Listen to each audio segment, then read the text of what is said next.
Good morning. Andy here with Expert Renovation. Monday morning, nice 100-degree day already. Today we're working on a house in a condo development. We've roofed probably 8 or 10 houses in this neighborhood. This particular house, the unit next door burned several years ago. There were some issues with who could own the property from there on, but the new owners got it sorted out. Our job today is going to be to pull these shingles back. We're going to extend the overhang so the soffits match the rest of the house.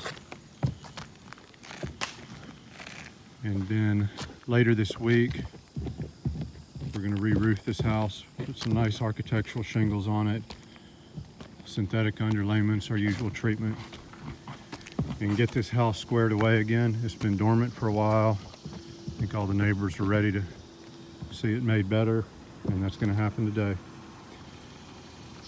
So if you've got insurance work, fire work, tree damage, overhang repairs that you're worried about how to incorporate into your roofing project, please give us a call. We're familiar with all insurances with Xactimate estimating. We've got the experience, equipment, and crews to make it easy for you right away and be your one-stop shop if you've got insurance repairs. I'll keep you posted with job progress. And as always, thank you for watching. Have a great day.